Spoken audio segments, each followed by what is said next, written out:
This is Duke University. Global trade and environmental justice. Human rights issues are still. The term Ubuntu. About the Alien and Sedition Acts. Is making inferential discovery. The importance of an archive. The John Hope Franklin Center.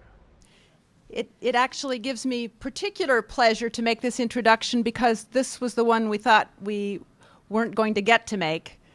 As many of you know, Edward Horgan had a 10-year multiple entry visa from the Bush administration to enter the United States, which he had obtained at some difficulty as a troublemaker. But he had it, and he visited and attended the inauguration of President Obama.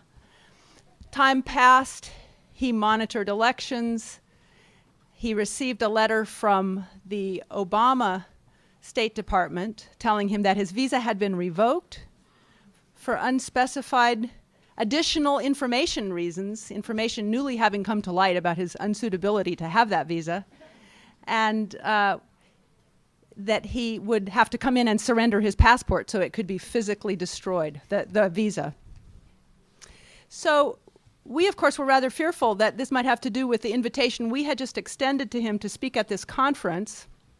And we on this side of the Atlantic and Edward and his allies on the other side began a campaign of attempting to get congresspeople and some ordinary citizens to contact the State Department and the U.S. Embassy in Dublin to say, we would like to hear from Edward. We have invited him to come here and speak to us as a leader in the Irish and indeed the international movement for peace, for neutrality, and for an end to extraordinary rendition, and for accountability on the part of European governments for their role in extraordinary rendition. We need to hear from this man. And we've invited him, and we've bought his plane ticket. So time passed, and eventually the media picked it up, and particularly not the media in the United States, which may not surprise you entirely, but rather the media in Ireland. And it was the Irish media coverage and some letters to the editor, I have a feeling, from Irish citizens who were annoyed that the Obama administration was excluding an Irish person who has important stories to tell, that embarrassed the U.S. Embassy, which then conveyed its embarrassment to the State Department, which we think ultimately made the difference. But perhaps in the spirit of harassment, they did wait until the very last minute to grant him his visa. And so as recently as about 72 hours ago, we thought we were going to have to hear from Dr. Edward Horgan by video conference from Ireland. At the last minute, he got the visa, he jumped on the next plane, and so we are extremely pleased to welcome Edward to be with us today.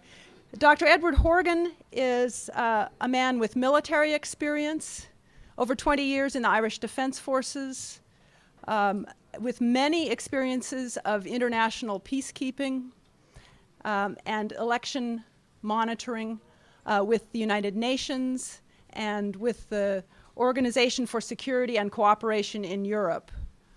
He has been all over the world, keeping peace and upholding democracy, and he, as a founder of ShannonWatch, has also been in the forefront of the movement in Ireland to insist that Ireland be held to account for its role as a stopover point, as explained by Gavin Simpson, in the global spider's web of extraordinary rendition.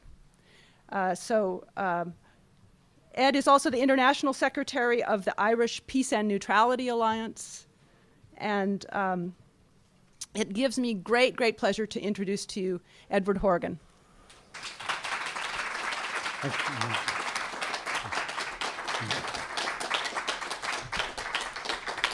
Thanks very much, Christina, and thanks to all of you. It's a privilege and a pleasure to be here. I'm not really that big a troublemaker, but I do get into trouble sometimes because I'm networking and in contact with some people here in North Carolina who keep getting me into trouble, in fact. My passport now has a nice word revoked written across it, but purely because of Christina. And when I was getting on the aircraft for Atlanta and Raleigh in Boston, the 4 letters SSSS in big red letters were stamped across it. I later discovered that was selected for special security screening. And of course, it was intended that Homeland Security probably wanted to teach me a little bit of a lesson and harass me, maybe just a little bit, if not a big bit, coming through. But as happens in these occasions, the individuals within the system didn't quite play the role they were expected to. And once I explained that I was just one of those pesky peace activists, the first guy I met at immigration back in Dublin happened to be a former Vietnam veteran, and within a few minutes we were exchanging old soldiers' stories, and I was actually fast-tracked. I was the first onto the plane, in fact. Here in Boston, I was actually met with an armed policeman who had a photograph of me. Everybody else was allowed pass. Can I see your passport, please? Again, this was the SS guy. And again, within a few minutes, we actually got chatting, and he handed me over to the lady who was controlling the queue into the security checkpoint for Atlanta. So again, we got chatting with her, and within a few minutes she said, okay, I think we can get around this. So she said, I'll just walk you past this pesky queue here, and there was a large queue of people, and because my plane, I only had about 45 minutes, she said, we don't want you to miss your plane. So again, I was marched past the system, went through the proper security checks. She handed me over to a supervisor who did all the proper checks and checked my shoes to make sure I wasn't a shoe bomber or whatever. And quite professionally, but quite pleasantly as individuals, worked the system properly. So I'll be talking a little bit later about the role of the individual, which I think is very important, both from our point of view and from your point of view here. So that's just a little aside about me, a potential troublemaker. In fact, at one stage, I was a witness in court for some other peace activists back in Ireland, and I was described by the judge as a potential troublemaker. I probably am at times. So my role, holding the Irish government accountable for its failures to uphold international peace. That's the title of what I'm saying. It's your duty as US citizens to hold the US government accountable for torture and war crimes. And it's my duty as an Irish citizen to hold the Irish government accountable for what I would argue is complicity in torture and war crimes. By organising this conference, you are doing your duty as citizens of the United States. And by making this presentation, hopefully I'm doing some of my duty as an Irish citizen. And again, just before I do go on, accountants and lawyers are not always the most popular of people. In some cases, they can be very unpopular. But accountability and the rule of law is hugely important. Accountancy and law can be quite boring. In fact, the last session in particular, you could argue, was a rather boring session. It was also the most important session we actually have had today.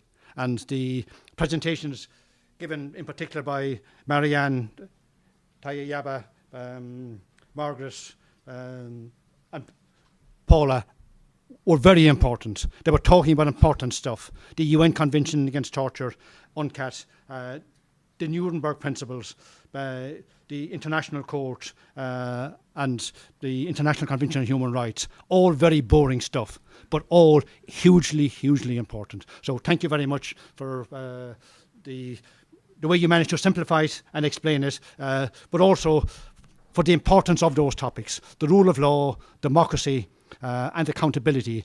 The title of your conference here sounds like a boring title, but it is hugely important.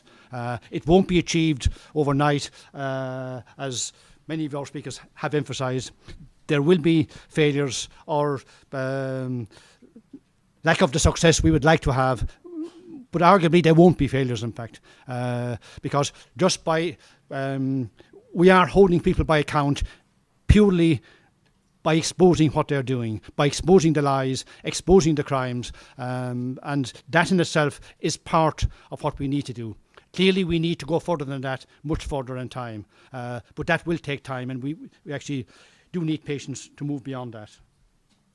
Let's see if the system works. Oh yeah, we'll try this one. That's it, yeah. Torture accountability. Wars cannot be won by torture. Peace cannot be achieved by torture. Claims to be making war so as to make peace, in my view, are blatant lies. Torture involves a network of complicity, from the lowest operative to the tallest president, from the most powerful state, such as the USA, to the more complicit states, such as Ireland. Ireland's complicity with the US torture rendition programme has been somewhat less than some other countries, especially countries like Jordan, Egypt, Syria and Morocco, where many prisoners were and still are being tortured, and maybe less than some European countries such as Poland, Romania and Lithuania, where secret prisons, black sites, were operated by the CIA. However, Ireland's complicity was still very significant, because many of the aircraft used to bring prisoners to and from Guantanamo would have fueled at Shannon Airport, with the government's knowledge, and as was explained earlier on in the maps produced by the Council of Europe, and the excellent work, in fact, done by those investigations, the Council of Europe in particular, and the European Union IP committee, who investigated the involvement of European countries in particular in this torture rendition programme. And again, the years of work, in fact, and very detailed analysis that have gone into that are a hugely important record going into the future. And it's difficult to, I suppose, downplay the importance of that sort of, again, boring, tedious, long hours of work done by dedicated researchers. What's the problem? The problem is terrorism. 2,993 deaths from the 9/11 attacks on the United States. Clearly an atrocity, a crime against humanity, without any doubt. 19 terrorists directly involved, most from Saudi Arabia, none from Iraq or Afghanistan. Counter-terrorism. What's involved in counter-terrorism? The war against terror. Has it developed into state terrorism? And clearly a certain aspect of what is going on amounts to state terrorism. Nobody, and me in particular, with my former military experience, would deny the need for military, the need for proper police and policing, and the need for the rule of law. In fact, I would often use the cliche, I'm not a peace activist, but many of my best friends are. Or I'm not a pacifist. I believe that it is necessary to have law, to have military, and to have police who would act properly within the law. And that sometimes a certain degree of force might be the wrong word, but and sometimes it is force is needed to prevent crimes against humanity. So I wouldn't be, I suppose, on the wing of people who would shy away from force at any cost. In Iraq and Afghanistan, we've had 1 million people dead. About up to 200,000 children. Now, the estimates for the people killed in these wars vary significantly. The Iraq body count have an estimate of, at the moment, about 100,000 dead, but that only includes civilian dead and those confirmed dead as a result of violence, and does not include combatants or civilians dead due to illnesses and related to war and disease. The estimate of about 1 million war-related Afghan and Iraqi deaths is likely to be the more accurate figure. By far the most appalling aspect of the wars in Iraq and Afghanistan has been the deaths of up to 200,000 children. And again, it's people will argue that's too high. It might only be 100,000. Just think of it, 100,000 children, even if my figure is 100% wrong. And sometimes people ask me what keeps me going.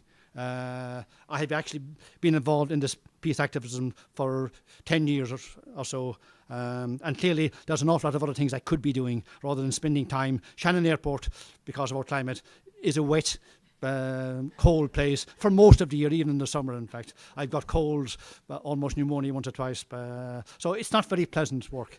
But one of the things that does keep me going, in fact, is the actual anger when I think. And I know we mustn't act on anger, but anger, as I was discussing there earlier on with Christina, is an important aspect. We need to be angry at even the thought that maybe 200,000 children might have been killed. Clearly they were not terrorists.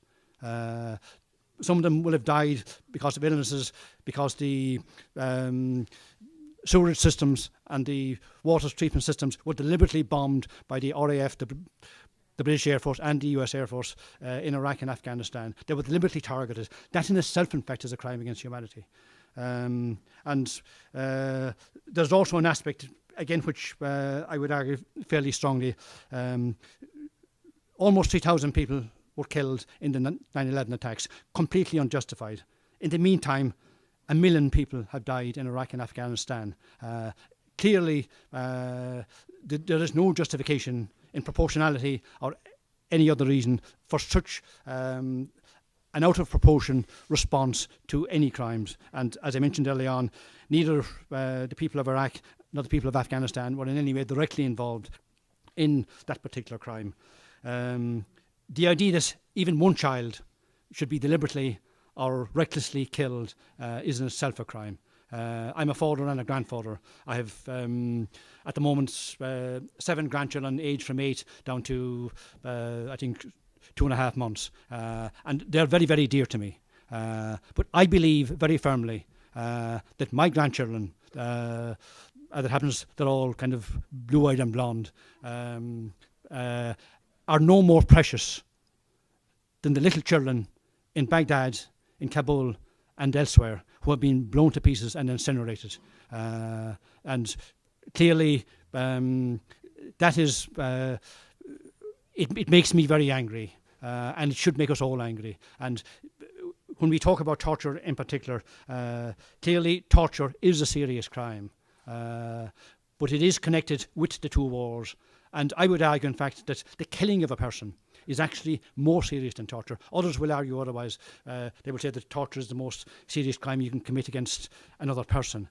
I actually disagree. I think killing somebody, in fact, by torturing somebody, you are removing some of their human rights, albeit very seriously and very grossly. By killing somebody, you are removing all their human rights. You are removing their very existence.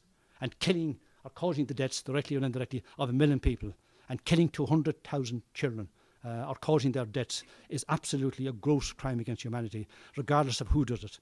And that's something I think that, to put what we're doing and saying into context, and to me it's actually very important. What's happening in Ireland? US troops using Shannon Airport in breach of international law. Again, the international law involved directly in this is the international laws on neutrality. Ireland has been a de facto neutral state since its foundation in 1922. A neutral state can be defined as any and all states who are not active belligerents in a war, and they are obliged to behave by the laws of neutrality. Ireland has also been a de jure neutral state since 1939, when the Irish government declared itself to be neutral for the duration of World War II, and successive Irish governments have always maintained the status of neutrality by publicly declaring Ireland to be neutral, including during the current Iraq and Afghan wars.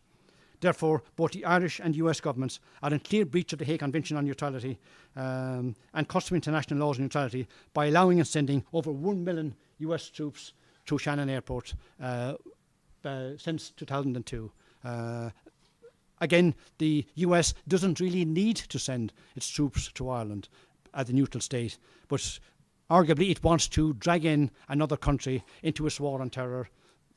I would say a war of terror, and it could just as easily send them, particularly through Scotland, the UK, where it has bases, or to Ramstein in Germany and elsewhere. But clearly, it's complicity by the Irish government. In fact, the Bush administration was invited by the Irish Prime Minister Bertie Ahern at the time to send the troops through Shannon Airport.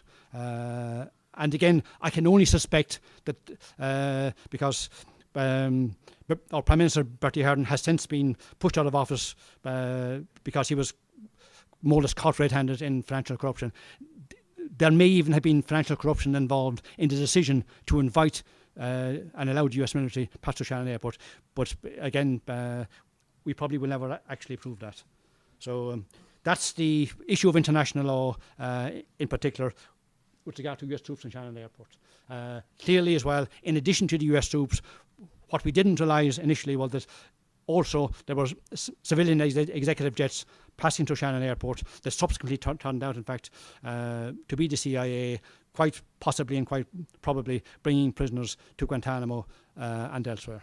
So it's US military flights through Shannon Airport. Again, we have the US Air Force, US Navy, and the US military itself bringing troops on C-130 Hercules, C-9s, Boeings, C-17s, and other clearly military planes painted in the military colours, including some military executive jets. And that is allowed by our government in clear breach of international law. They also use commercial carriers to bring the troops through. The troops come through in what looks like a civilian airline. World Airways were one of the early ones, but they have now transferred their operations into Leipzig in Germany, and they have been replaced in Ireland by Omni Air International, and at the moment there are about 3 plane loads a day at least going through, each bringing about 200 troops. So 500 or 600 armed troops passing through Shannon Airport every day of the week, every day of the year, in gross breach of international law on neutrality. And of course also, I would argue, some of these troops have been involved in committing war crimes. Some of you have probably seen some of the videos recently where people were being killed by Black Hawk helicopters, including Reuters reporters who were quite clearly unarmed and quite clearly innocent people. So that's some of what's going on at Shannon Airport. We also have a lot of cargo going through from the United States to Iraq and Afghanistan. National Airlines, Murray Air, Khalid Airways, Evergreen International. These are just some of the ones we know, and there are many others we're not sure of. Some of the normal civilian courier aircraft are also taking military goods through Shannon Airport. Known rendition planes that have used Shannon Airport, and again, these are just some. And again, you'll see this. Many of the planes mentioned in this list, particularly the 2 on this page, in fact, take pride of place in this. And many of these, the information would have come from the Dick Marty report and the European Union report, and also some excellent reports by the Amnesty International, Human Rights Watch and others. We have compiled a database of what has been going through Shannon Airport, and it is available on our website, ShannonWatch.org, www.shannonwatch.org, and you can get quite a good... In fact, one of the reasons we actually set up this website was to document what has been going through and publish what has been going through. That's probably one of the real reasons why I had difficulty getting in here, in fact, because we are naming CIA planes with the numbers, saying exactly what's going through, and clearly the CIA, who like to operate clandestinely, are having some difficulty being clandestine at Shannon Airport because of what we're doing there. Clearly, I am a potential troublemaker, if not a real one, to some people. In fact, on this, the front page in particular, 2 planes take pride of place, N379P, Guantanamo Express, and N313P. And again, you will notice that in both of those cases, N313P, in fact, it changed its numbers I think 4 times. I presume it has been taken out of service, and N379P again had a whole series of different numbers. My information at the moment is that it has been sold off and it's now being used, not connected with the CIA. But clearly they became too notorious, and people like us and others managed to track the change in the tail numbers and still expose them for what they were doing. So, and clearly the excellent work done by the various investigations played a very important part in this. And the 2 down there, N475LC and then 478GS, I think they were mentioned by Christina. Again, it's one of the ones that got me into trouble, probably because of an email from Christina that this plane might have been leaving. I think it was N478GS. 2 of us went out to meet it. This time around 3 o'clock in the morning, saw the plane landing, rang the Irish police and said, there's a CIA plane on the runway, can you please come out and search it? And the net result of it was we were arrested, taken under police guard to the local police station, spent a few hours in the police cell, and were eventually released and not charged in this case. But we only get into a little bit of trouble on that case. There's another one I haven't mentioned there, N54PA. In fact, I probably should have it tattooed on my hand. It's almost tattooed on my brain. June 2008, again, at midnight I was checking my email. There was an email there from Christina. She's the real troublemaker, saying that N54PA was leaving. I think it was Fayetteville and Cartersville, I think, and it had been in Guantanamo 2 or 3 days previously. It was now scheduled to fly to Newfoundland, I think Gander, Newfoundland, and was due to land in Shannon Airport at 8 o'clock in the morning. Now, I was meant to be babysitting at 8 o'clock in the morning, in fact. So I said, no, I'm not going to do this. But anyway, I did. And so, I persuaded my wife to do the babysitting for our grandson. And went out at 8 o'clock, missed my breakfast, was slightly cranky, as I can be. Saw the plane landing, got a photograph of it, went to the security headquarters, demanded that the airport security search the plane. Of course they didn't. I then rang the Gardaí in the local Garda station, asked them to search the plane. Of course they didn't. They arrived as usual and ordered me to leave. I didn't leave. I spent about an hour not leaving. And that's probably putting it mildly, and demanding that they search the plane. Again, I eventually left on my own accord, having taken a few photographs, even though I was told it's illegal to take photographs, which it isn't. 6 months later, I got a charge sheet through the post, or the local police delivered it to me. Again, was dragged through the court over the period of a year. I think there were 6 separate hearings before it eventually went to trial.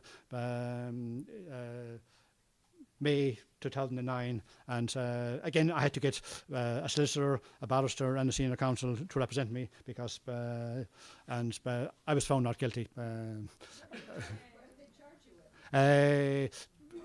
Disrupting the business of the airport security, which is quite a serious charge to have on your record, because I clearly wouldn't get anywhere near into the United States if I had been convicted on that, and wouldn't get into an awful lot of other countries. Like, if I am disrupting an airport, it was quite a serious charge. But again, that's just some of, there is a cost to being a peace activist, and we have to, I suppose, take some of the pain. Trespassing, well, but the very wording of it, in fact, was quite serious, which is why I had to bring in senior counsel. But I suppose, in some respects, I suppose, probably like most of you here, we are all privileged. I'm privileged. I'm semi-retired. I have a state pension, state military pension, and I suppose I consider myself still to be a public servant, and I have the time, and I also have the knowledge and the responsibility of knowledge because of my military experience. I know what a bomb does when it falls.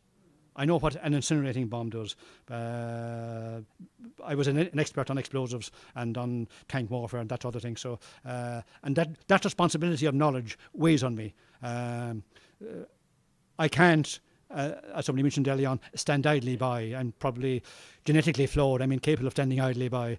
My family quite frequently would love me to stand idly by a lot of the time, and sometimes can be so. But in fairness to them, they are broadly supportive of what I have been doing.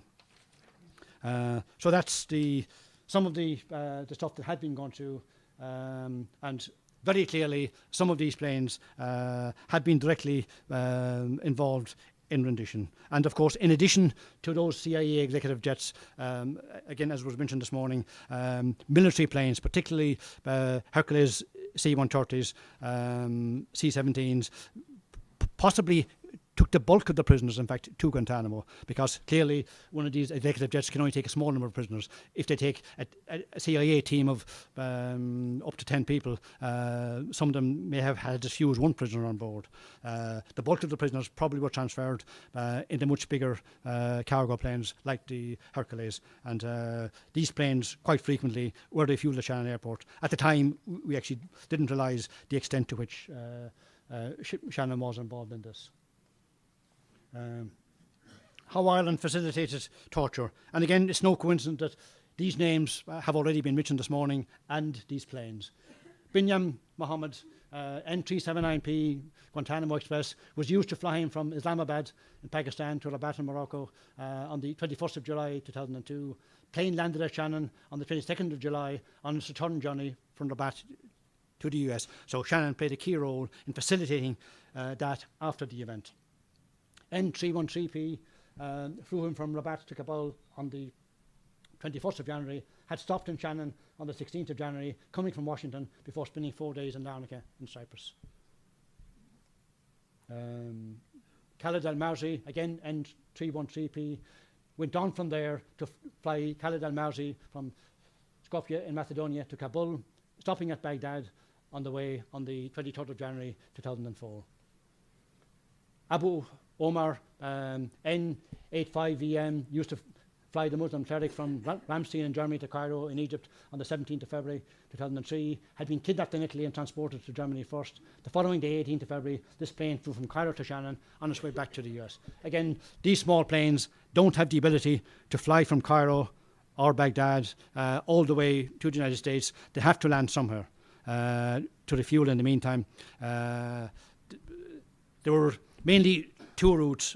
I think, again, as was demonstrated on the maps this morning, what I would call a northern route through Germany and Shannon and on to the United States before going on to Guantanamo, and a southern route to Spain, Portugal, the Azores, and on to the United States and Guantanamo. Maybe roughly half of the CIA planes, sometimes, in fact, again, as was clearly demonstrated this morning, they would come via Shannon onto the Middle East and go back via the Azores or the other way around. So there was an almost, I won't say circular, but and the term a spider's web, in fact, of complicity is a very accurate way of actually putting it. And following the 18th of February, the plane flew from Cairo to Shannon on its way back to the US. November 2009, an Italian judge convicted 23 CIA agents and 2 Italian agents for their role in his kidnapping. It's likely that those convicted travelled through Shannon Airport, possibly several times. And again, one of the reasons I asked the police at Shannon Airport to search the plane, I also asked them to interrogate the crew because 4 years later, the same crews are probably flying some of these planes. But clearly, in all cases, they have not made any attempt to search the plane, had been ordered, I believe, by the government not to search the planes. Occasionally, they claim they do search the plane. Occasionally, we actually make mistakes. On one occasion, a large white Boeing, jumbo Boeing 757 or something landed at Shannon Airport. No markings at all that I could see. I said, this is suspicious. This must be a plane like Evergreen carrying munitions in particular. So I rang the local Gardaí, police, asked him to search this particular plane. As it happens, it was carrying horses. It was actually owned by Sheikh Maktoum of Dubai, who has big ranches in Ireland, in fact, and it was bringing his horses from Ireland back to Dubai.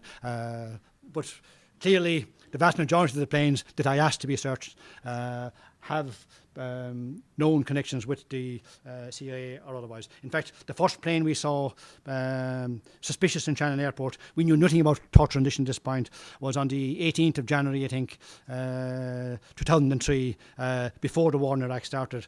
N379P was parked in a suspicious place and was being closely observed by the Irish police. And a friend of mine, Tim Horgan, was with me. So Tim said, this looks suspicious. We did ask the guards to search it or to check out what it was. And Tim wrote a little article on the Indie media and published it on the internet just about this plane and said, it looks suspicious. We don't know what it's doing there. I think a couple of years later, in fact, when a Swedish team of journalists were investigating the kidnapping, again, that was mentioned this morning, they found the reference to Shannon Airport. And again, that in a way started a chain reaction. And it led other people, including the Council of Europe and others, to say, yes, there is something going on here. And it's not just Sweden that was involved in one addition issue. There is complicity across the board. And a small little thing, as in this case, can lead to success. So, and we would take, I suppose, some pride in the successes we achieve will be inch by inch rather than mile by mile, and that will also, I think, apply to you and what you're doing. Khaled al-Makhtari, taken from Abu Ghraib prison to Kabul on airport, 22nd of January 2004, on, again, N379P, what else? The plane that stopped in Shannon on the 20th of January on its way to Baghdad via Larnaca and Cyprus. CIA-associated aircraft refueled the Shannon airport. Over 1,000, probably many more, CIA-associated aircraft flights were refueled at Shannon airport between 2001 and up to today. None, as far as we know, were searched or investigated by the Irish authorities.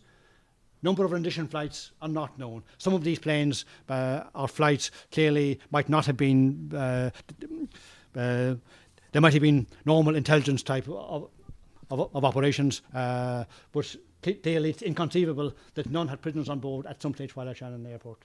Some were logged as ambulance flights, and again, that was given by the police as an excuse as to why they were there.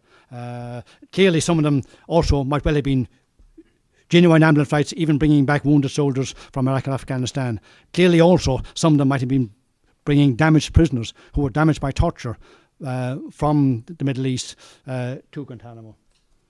And again, I mentioned the military aircraft already, and the fact that there were two routes passing, one through Shannon Airport and one through the Azores. US policy 2001 to 2009 under the Bush administration. And again, tying in the wars with the torture is quite important. Afghanistan, the policy was to invade, overthrow the government, occupy. They funded and supported the warlords and the drug barons against the Taliban, contrary to international law, breach of the UN Charter. Likewise in Iraq, invaded Iraq, overthrew the government, occupied the country, contrary to international law, direct breach of the UN Charter. Abuse and torture of prisoners became US government policy. I think they know that on that during the Bush administration, contrary to the UN Convention Against Torture and the Geneva Conventions Against War.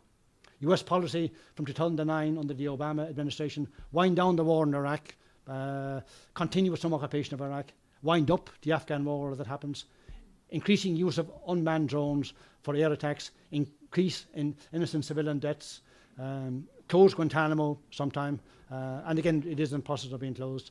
Officially opposed to torture. Torture was reduced but not eliminated in practice.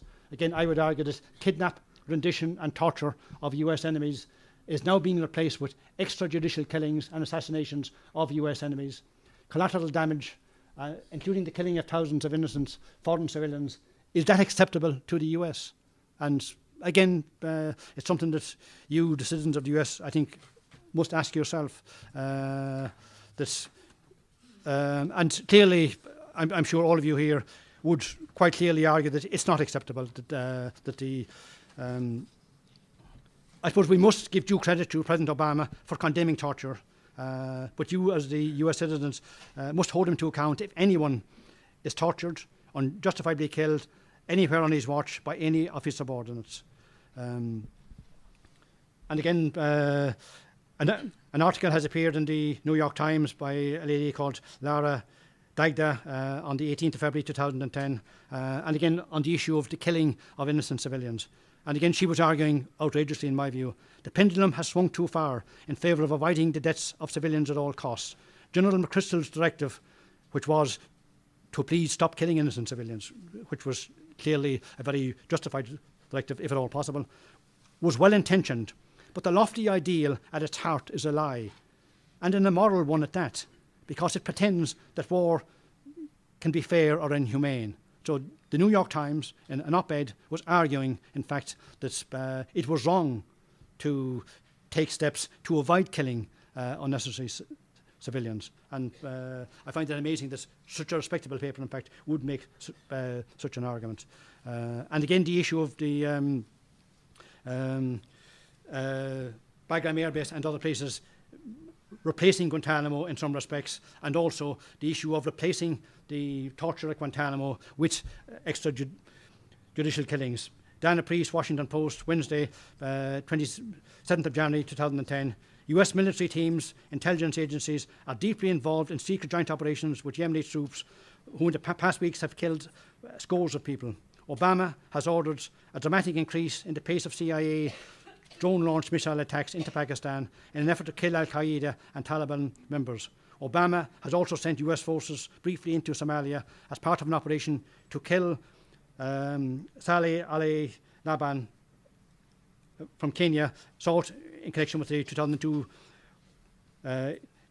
bombings of an Israeli resort. And again, there is quite clearly, as published in some of your more respected papers here, a policy that torture is a PR disaster for the United States. People understand that torture is a heinous crime. People don't understand as much, in fact, that killing somebody in a war situation, it's accepted as being stuff happens in war, and it's okay to kill somebody. And these extrajudicial killings are being passed off as being part of the war on terror, a necessary evil, and we must just get on with it. Again, I would argue very strongly, in fact, killing somebody extrajudicially or otherwise, but unjustifiably, is in itself even a more serious crime. So I'll just flick on. We're running tight on time. Does 3,000 killed in the USA equate with 1 million Iraqi and Afghan dead? This is a crime against humanity. In some respects, it's also racist. Clearly, 1 American life should equate to 1 Irish life, should equate to 1 Iraqi life and 1 Afghan life. Has it made the US more secure? I would argue very strongly it hasn't. Has all this made the world a safer place and a more peaceful place? Quite clearly not. Can anything justify the deaths of 1 million mainly innocent people? And even if the people killed were Iraqi and Afghan military, do they not have a right to life, in fact? And clearly the former soldier, at least I would say they do. Can anything justify the children especially who have been killed? Torturing states. Prior to 2001, again, as was pointed out this morning, the US was one of the countries most opposed to torture. And in fairness to the US, played a very large part in drafting the UN Convention Against Torture and other such international laws prohibiting torture. After 2001, the US joined China, Russia, Zimbabwe, North Korea, Iran, Burma, and many others as torturing states. War begets war, not peace. Torture destroys the torturer and the tortured. Peace is possible by peaceful means, and peace is only possible by peaceful means. Again, thank you.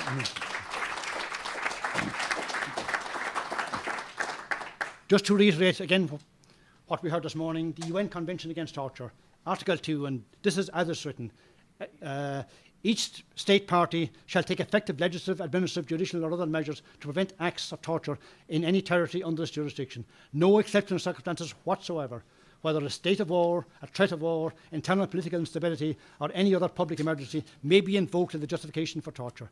An order from a superior officer, even from the President, or a public authority may not be invoked as justification for torture. And that is the UN Convention Against Torture, or an important part of it. Torture accountability.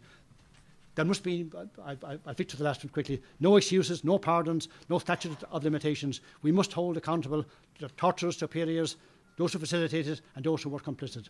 The role of the individual. It's individuals who torture, individuals who are tortured. Individuals who commit crimes against humanity and individuals who are killed. It's individuals who must be held accountable rather than the governments to a significant degree, I believe, because international law is on the side of states, individuals who must lead that accountability. And we must act as individuals and networkers groups to maximise the effectiveness. And whatever you do, don't do nothing. Don't underestimate what you can do. And again, I've listed here some of the stuff that I have done at Shannon Airport and elsewhere. Not to say that I'm a great guy. In fact, I do argue I haven't done enough, and sometimes that annoys people. But clearly, there is an awful lot that we can do, both as individuals and networking as groups.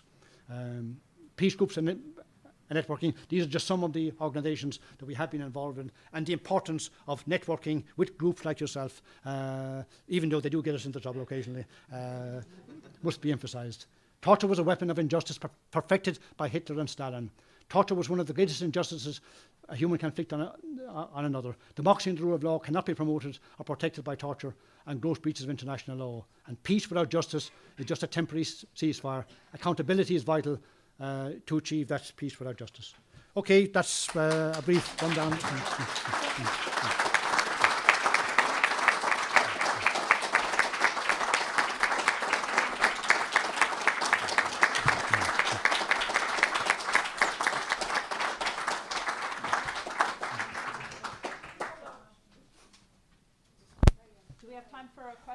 I don't think so, unfortunately, because we have to.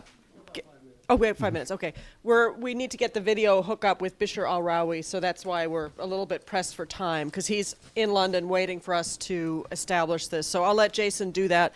So we have time for one or two questions. And I will be around for most of the day, so anyone wants to ask me questions later, feel free. You didn't quite address why Ireland is participating in these flights against convention. Very good question, and for the worst of all reasons, in fact. Ireland doesn't need to be involved directly. It's doing it for financial gain. I assume so. Yeah. We heard that this morning. Kinston had the same reason. It's good for jobs and stuff. I'm curious, over the past 70 years of Ireland's neutrality, how has public opinion changed, especially under these pressures of economic sanctions by powers like the United States? Strangely enough, not that much, in fact. The vast majority of the Irish people still support Irish neutrality, because we have done a huge amount as a neutral state promoting UN peacekeeping. And I and others, in fact, Ireland has lost over 100 soldiers killed on UN peacekeeping. Many of them former colleagues of mine and friends of mine. So we have done quite a lot, in fact, as UN military peacekeepers, way beyond what others do as a small state of 4 million people. And we can achieve a lot more, in fact, as a neutral state, unlike the US, who has the power and the population for more aggressive foreign policy, if you like. But clearly there is no need, in fact, for Ireland to be involved in this. But it was done for the worst of all reasons. I believe that President Bush threatened the Prime Minister Ahern in 2002. He threatened to introduce legislation in the US which would prevent or withdraw a lot of foreign direct investment from Ireland. And that our Prime Minister gave in to that, and the threat to introduce legislation was dropped. So it was for the worst of all reasons, 30 pieces of silver, to put it mildly. Yeah.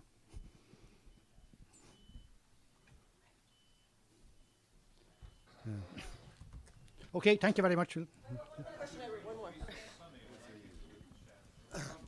Yeah, we get 2 or 3 sunny days a year in Shannon. Edward, there's a question down here. I was just wondering, what's your opinion of President Obama winning the Nobel Peace Prize? I was very concerned. Wrong timing. He may sometime in the future qualify for it. It was a huge mistake. It denigrated the Nobel, the whole issue of the Nobel Peace Prize.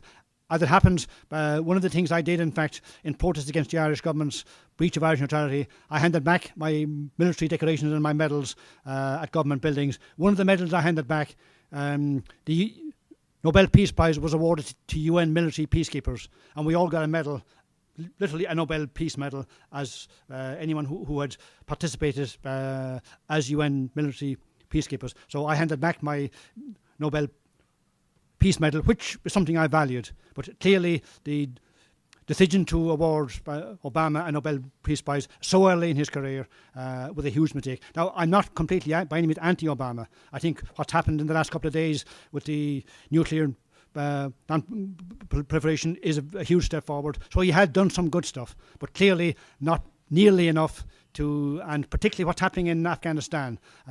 Crimes against humanity are still being committed by US forces, British forces and German forces and others in Afghanistan. And to award one of those commanders-in-chief at that time when they were being committed, it was the equivalent of Henry Kissinger and others being awarded in the past. It's a similar type of mistake. So. Please join me in giving Ed a big round of thanks, both for his excellent talk and also for his international leadership.